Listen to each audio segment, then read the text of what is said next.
Merci Eric Achenkor. Je vais poser pratiquement les mêmes préoccupations à Pierre Blériot-Niamec. Première question. Blériot, pour vous, c'est quoi une loge? Et maintenant, qui est-ce qu'on sert dans la loge? Bon, mais si on veut parler de manière rigoureuse, la loge est un élément de la société secrète. Il y a donc des sociétés secrètes. Et à l'intérieur des sociétés secrètes, il y a donc des entités à peu près autonomes. Le mot loge dans les sociétés secrètes est davantage utilisé, par exemple, dans la franc-maçonnerie. On vous entendrait parler de la Grande Loge de France, par exemple. Donc, la franc-maçonnerie est une grande société, mais à l'intérieur, la Grande Loge de France existe. Elle a des spécificités qui la distinguent des autres loges qui sont ailleurs. Si vous revenez au niveau des Rose-Croix, et spécifiquement de la Morque, l'ancien et mystique ordre de la Rose-Croix, vous verrez qu'il y a la Rose-Croix d'obédience francophone, qui a un siège particulier. Actuellement, elle est dirigée par Serge Toussaint, qui n'est pas soumise au même magistère que la Rose-Croix d'obédience américaine. Donc, c'est ça la loge, pour parler. Très bien. Donc, à l'intérieur d'une société secrète. Maintenant, Eric a été clair tout à l'heure quand je lui ai posé la question de savoir qui est-ce qu'on sert dans la loge, Dieu ou bien le diable. Il a dit c'est le diable. Oui, mais lui, il a parlé en chrétien. Voilà. Ou en musulman. Ou en musulman. Parce qu'en fait, il a parlé en musulman. Non, il a parlé en religieux. Ce sont les religieux qui présentent les choses comme ça. Parce que là, nous sommes en train de parler de science. Les religieux parlent de Dieu et de Satan. Les mystiques parlent des énergies. Les loges servent des causes, des idéologies. Les loges servent des causes et des idéologies. Même celui qui est le grand maître, à la différence de la religion, non. Serge Toussaint, personne ne prie Serge Toussaint à la morgue. Ok? À la différence même des catholiques. C'est-à-dire un rosicrucien ne fait pas ses prières en évoquant Serge Toussaint. Vous comprenez? Comme vous parlez et vous priez. Vous les catholiques, vous priez le prêtre de la chapelle. Non, on ne prie pas le prêtre de la chapelle. Oui, attendez. Parfois ici, vous êtes modérateur. Permettez que nous disions, quand un catholique prie, il prie bon, vous priez pour le prêtre. D'accord? Vous priez. Vous pensez que là-bas, la rose, on ne prie pas pour, non, pour votre ne soyez pas touchés, restez simplement. Aujourd'hui, vous n'êtes pas catholique. Aujourd'hui, on va parler des loges. Aujourd'hui, on parle des loges. Je dis donc, à la différence, vous dites juste que l'évêque, le pape, vous faites cela. Je dis, et ça c'est à l'adresse du précédent, dans les loges, on sert des idéologies, on sert des principes, on ne sert pas une... Parce que par exemple, là c'est pour donner des détails, quand vous êtes dans la Rose-Croix, celui que vous appelez l'impérateur, c'est une élection, vous voyez, entre les grands maîtres. Mais demain on peut avoir un autre impérateur, on n'a même pas besoin que l'impérateur vivant meure pour le changer. On peut simplement demander le changement d'impérateur. Raymond Bernard était impérateur, il n'est pas mort quand Christian Bernard, son fils, a pris la morgue. Vous voyez? Donc, et il y a même eu un schisme entre Christian et Raymond. Donc, les loges, c'est cela. On sert des idéologies. Ces idéologies, dont quelques-unes, sont apparues au monde visible comme étant perverses. Je prends un cas. Là, on va parler en profondeur. La franc-maçonnerie a deux aspects. Elle a un aspect athée et un aspect déiste. Il y a une franc-maçonnerie qui croit que Dieu existe. Il y a une franc-maçonnerie qui ne croit pas en l'existence de Dieu.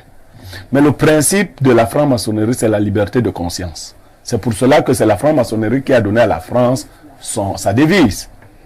Dans la franc-maçonnerie, on dit, si vous voulez faire une chose, si votre conscience adhère à cette chose, vous faites cette chose. C'est par exemple la franc-maçonnerie qui a conduit en France récemment à l'érection de la loi sur l'homosexualité.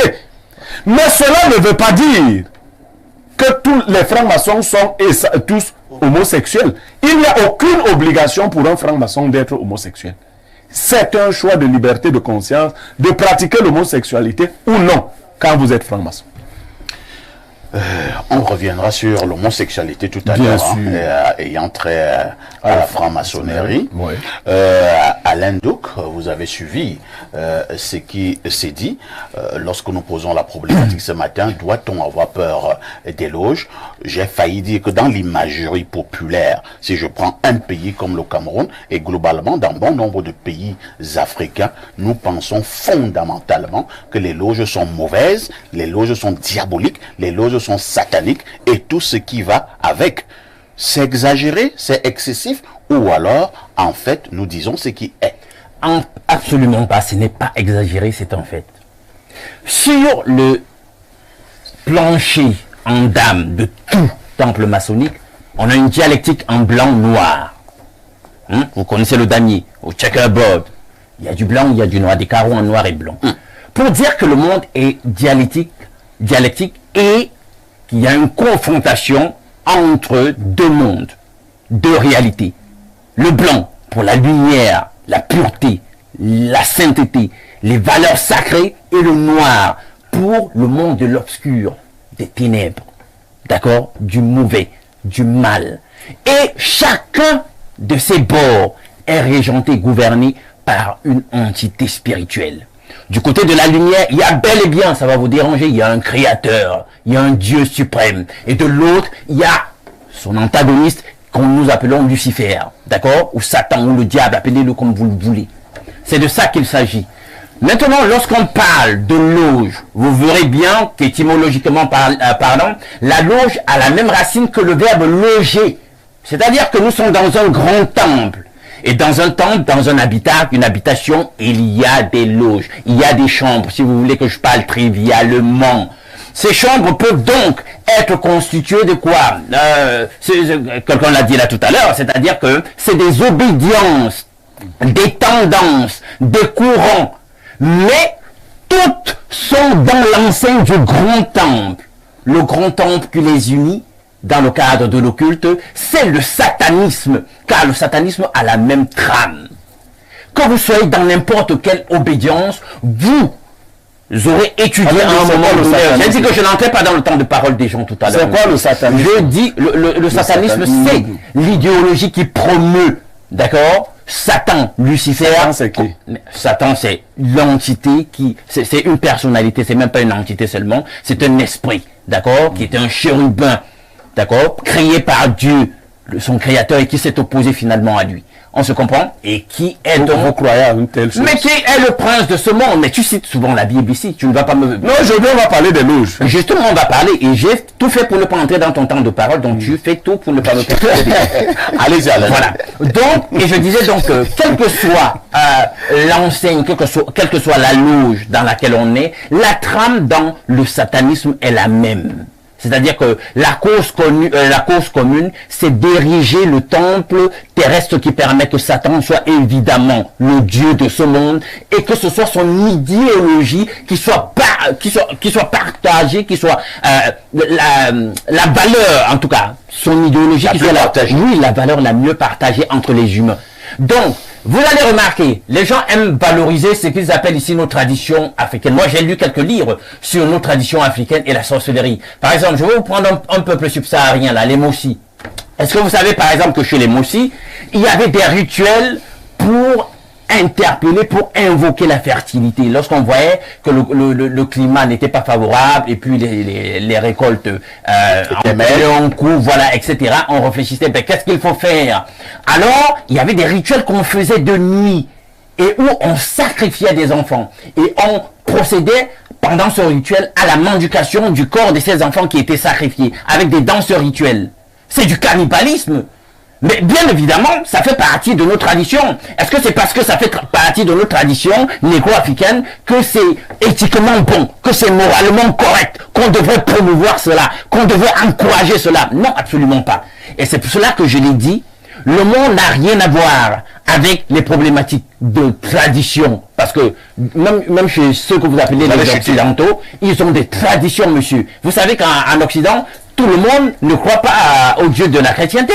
vous savez qu'ils ont aussi des valeurs traditionnelles et des rituels purement traditionnels là-bas avec des peuples, en réalité, qui ont une trame. Quand vous allez même aller étudier, vous vous rendez compte que dans le culte, ils ont même une trame commune avec ce que nous appelons ici nos traditions, etc. Pourquoi? Parce que dans le culte, la trame est la même. Dans la sorcellerie, la trame est la même. On se résume donc en disant que pour Alain Douk, les loges, c'est le satanisme. C'est le Satan, c'est Satan qui est le dieu de la loge. Très bien. Et j'ajoute ça et je sors là-dessus. Quand on dit vénérable maître, par exemple dans une loge maçonnique, vénérable, la racine latine, gréco-latine, veut bien dire ce qu'elle veut dire. Il s'agit de culte. Donc c'est un être, un humain comme vous que vous avez érigé en Dieu. Vous êtes dans l'idolâtrie totale. C'est de ça qu'il s'agit. Vous permettez que je taquine un peu. Oui, en quelques secondes de Blériot, parce que Bernardo n'est pas là pour J'ai le deux défendre. petites questions. Oui. Alain Douk, vous êtes de quel pan de la chrétienté? Moi, je n'appartiens à aucune organisation pseudo-chrétienne qui existe. Bon, maintenant, le terme vénérable dont vous avez parlé, les Mbombok chez les Bassans, on les appelle en français les vénérables Bambobok. Oui. Ça, c'est pour ta culture. Oui. Et alors ça change pas ce que j'ai dit. Non, je voudrais simplement qu'il... Attendez un peu. Oui, mais Le effectivement... mot vénérable existe chez les Bassa. Bien. Je dis, quand vous parlez des C'est députés, finalement comment appelez-vous les députés, les parlementaires? Non, Nos honorables, pas vénérables. Je vous dis donc... Est-ce que le mot vénérable existe en Bassa? Parfait, ici. Je vous dis, quand on traduit le Bassa pour dire qu'ils sont... Alors vous êtes dans la traduction. Vous n'êtes pas dans l'étymologie gréco-latine. Non, c'est pas l'étymologie. Je n'ai pas l'étymologie. Vous refusez de comprendre ce que je dis. Je dis le même terme qui dit vénérable en français. C'est le terme qui désigne les Bambombok chez les Bassa. Le terme en Bassa, c'est quoi? Vénérable, je préfère ouvrir. Non, donne d'abord le terme vénérable chez les Bassa. Vous appelez ça comment? Allons-y. Oh, mais Blériot, donnez d'abord le terme en Bassa. Vénérable, qui est digne de vénération? Et c'est quoi la vénération, monsieur? C'est le culte. C'est le culte. Bernardo Basson, doit-on avoir peur des loges? Les loges sont bénéfiques pour les humains ou alors les loges tuent les humains? Parfait, ici, je ne vais pas faire une fixation sur les propos d'Alain Douk parce que je suis surpris. C'est-à-dire, mais on ne peut pas lui en vouloir parce que sur la question, il a beaucoup de choses qu'il dit qu'il maîtrise très peu. Et je vais relever deux éléments pour rentrer dans... Dans ton avis, ne pose pas des jugements de valeur sur moi. Moi, je n'ai pas posé un jugement de valeur sur mes précédents intervenants. Est-ce qu'ils maîtrisent, est-ce qu'ils ne maîtrisent pas? Donc ne viens pas dire que tu maîtrises plus que moi. Moi, je Allez-y, Bernardo. Satan. Oui. Vient de l'arabe Cheitane, qui veut simplement dire opposant. Satan ne vient donc pas de l'arabe. Ça veut dire que si vous et moi, dans un débat, je m'oppose à vous, est-ce que je suis forcément le diable ou le démon? On est d'accord sur que Satan vient de l'arabe. Satan ne vient pas de l'arabe. Quelle que soit la langue que vous choisissez, Satan voudra dire opposant. Quelle que soit la langue. Originellement, est-ce que l'être en question s'appelle Satan? Il n'y a aucun être qui s'appelle Satan. Il s'appelait Lucifer originellement. Satanisme, ce n'est pas moi. Il n'y a pas un être qui s'appelle Satan. Est-ce que je m'énerve? Bon, le satanisme, c'est quoi? Tu dis que l'étymologie de Satan, c'est arabe. Je dis non. C'est araméen. C'est pas arabe, monsieur. Bon. Je ne sais pas si... Faut arrêter ça. Vous parlez de l'arabe, je vais donc vous rassurer qu'il a raison. Oui, moi je sais Satan vient de Cheitane, qui veut dire opposant. C'est-à-dire Shaitan. Bon, je prononce. Oui. Voilà. Deuxième chose, parfait, ici. Attendez un peu. Vraiment, les gens nous écoutent. Hein. Oui, mais c'est pour vous avez demandé qu'on parle de nous. Non. Attendez, je vais poser une question. Oui. Le fait de dire simplement comme ça que Satan veut dire opposant, est-ce que ça ne va pas créer même de l'amusement dans la tête de plusieurs qui... Tu ne nous as pas invités aujourd'hui pour faire une prédication. Tu nous as invités pour parler des loges. C'est ce que j'ai dit. On va donc parler des loges. Le fait de dire que Satan... Mais c'est ce que Satan veut dire. Ça signifie que bon, moi je peux donc... Comme au Cameroun, le MRC c'est l'opposition. C'est donc Satan. Est-ce que le MRC c'est Satan? Oui, c'est comme ça que ça a commencé. Parce que celui qu'on a... Est-ce que le MRC c'est Satan? Oui, parce que celui qui s'est occupé... Je t'explique la confusion. Oui. Parce que Satan, originellement, c'est pas le nom de quelqu'un. En réalité, c'est un titre pour dire que la personne, en réalité, est un adversaire de Dieu. Mais originellement, on va repasser la parole à Bernard. La personne, c'est Allez-y, Bernard. Dans les sociétés primordiales théocratiques, les personnes qui dominaient refusaient d'être contestées. Et donc, elles étiquetaient leurs contestataires en les prenant pour les apôtres du mal, en les désignant donc opposants. Mais l'opposition ne relève pas forcément du mal. Ça, c'est la première chose. La deuxième chose, c'est que Lucifer est un terme fondamentalement positif. Oui, bien sûr. Lucifer Un veut terme dire, fondamentalement positif. ça veut Oui. dire celui qui apporte La lumière. la lumière. Incroyable. Oui, maintenant, c'est l'école. Mais les gars te donnent leurs alliances, tu dois comprendre quel est le problème. Lucifer, c'est celui qui porte la lumière. Celui qui porte la lumière. Oui, c'est ce que ça signifie. Parfait, tonneau Alain de- donc est fâché, je ne comprends pas. Je suis pas Pourquoi il est fâché? Parle Tu as simplement. le temps de parole, tu me coupes. Non, la science, c'est la science. Non, même s'il te coupe. Même s'il te coupe. Donc Lucifer, attendez, coupé. s'il vous plaît, permettez aux gens qui nous écoutent de comprendre. Voilà. Cela signifie donc qu'à la maison, aujourd'hui, on va comprendre que Lucifer est quelque chose de bien. C'est ça? Parfait, ici maintenant. Répondez à la question. Le terme Lucifer n'est pas fondamentalement négatif. Ah, Non, non, ma question est claire. Est-ce que Lucifer est quelque chose de bien? Parfait, ici votre question ne peut pas avoir une réponse comme celle que vous souhaitez. Oh là là. Je vous dis pourquoi. J'ai même fait des lapsus. Parce que la différence entre les hommes est C'est pas moi fondée qui t'a sur coupé, leurs mon gars. différentes Moi qui t'ai conceptions du coupé. monde et des Pardon. choses. Dans certaines traditions, Lucifer est considéré comme quelque chose de négatif. Dans d'autres, c'est positif. Je m'arrête donc sur le terme Lucifer. Non, si qui vous a été prenez, prononcé. ça devient trop relatif. relatif. Attendez un peu, Bernardo, je vous relance. Si vous dites que dans certaines traditions, Lucifer est bon, et dans d'autres, Lucifer est mauvais, vous ne répondez pas à la question. Mais Lucifer, c'est quoi? Lucifer, c'est qui? Lucifer signifie celui qui porte la lumière. Alors c'est bon. Pardon. Là, c'est ça. Je peux arracher Sauf une partie de que la dans notre question. monde, il y a un constat. Non, On fait le Bernardo n'a constat pas de deux lumières. Non. Il y a une lumière Oui. qui prétend Oui. être la lumière et celle qui l'est. Bon, Alain on a Gouc. des contre-lumières. On sait bien. Voilà. Pardon. Non, il ne suffit pas de dire, J'ajoute porteur parce de que lumière, quand tu en sors une, hein. je comprends l'orientation chrétienne. Nous sommes habitués à parler en chrétien. Ou Ou en musulman. Dans la Bible, le terme Lucifer a évolué à l'intérieur de la Bible parce que l'ange de lumière qui était Lucifer a été maudit par Dieu. Je parle de la Bible. Permettez les gens. Et que dans la Bible, donc, Lucifer devient un ange que Dieu a chassé. Et il devient donc une mauvaise personne, comme si je m'appelais avant et toi, moi, Niemek. Et je te fais du mal. Tu me chasses, tu dis le toit là, c'est désormais le toit du mal. Et il devient donc le mal, non? Dans la Bible. Dans la Bible, dès qu'on sort de la Bible, Oui, c'est la Bible. C'est pour cela qu'il faut, dans l'analyse qu'on fait, est-ce que vous êtes en train de nous demander de faire une analyse chrétienne ou Une analyse. Voilà, c'est ça le problème. On va évoluer. Au niveau des loges, ok. Je vous dis ce que les autres disent souvent. Hein. C'est que les religieux disent. Non, je ne parle pas des Toute religions. la religion d'abord. Je ne Il parle faut pas d'abord des que tu religions. arrêtes de manipuler les masses. J'ai même pas les religions. Calme-toi, Alain. Certains- C'est quoi le problème? Oh là là. Parce que tu coupes les gens, tu s'il vous t'énerves plus plaît. que tout le monde. S'il On peut vous tous plaît. s'énerver, ça ne sert à rien. S'il Je suis vous pas plaît. énervé et je suis pas énervé. Je peux encore modérer ce Vas-y. plateau. Les gens qui nous regardent au bureau ou bien à la maison veulent comprendre. Mais lorsque nous faisons du brouhaha, ils ne comprennent plus rien. Et comme je veux qu'on comprenne, je repasse la parole à Bernardo.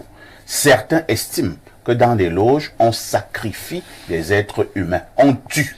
C'est vrai ou bien c'est faux? Permettez-moi d'avoir de la réserve avant de répondre. De la réserve, pourquoi? Il n'est pas de bonne loi de parler des choses qu'on ne maîtrise pas. Je ne suis pas maçon, je ne suis pas Rose-Croix, je ne suis pas avec les écancards, je ne suis pas avec les gens de l'Opus Dei. Ça veut dire que dans chaque organisation secrète, dans chaque mouvement, il y a des pratiques et des rituels que je peux ne pas maîtriser. Maintenant, est-ce qu'il est possible que dans les ordres, on sacrifie des gens? Oui. Parce que les sacrifices humains, animaux, ont fait partie des traditions humaines les plus anciennes et ont perduré. Déjà, je note ceci à votre attention, et ça, je l'apprends de quelqu'un que vous connaissez sûrement. La tradition n'est pas seulement ce qu'on a fait dans le passé. La tradition est ce qu'on a fait et qui a marché. C'est ce qui a été adopté comme étant tradition. Certaines pratiques dans le passé existaient, n'étaient pas acceptées et ne sont pas donc traditionnelles. Maintenant, j'avance parfait ici. Est-ce qu'on devrait avoir peur des loges?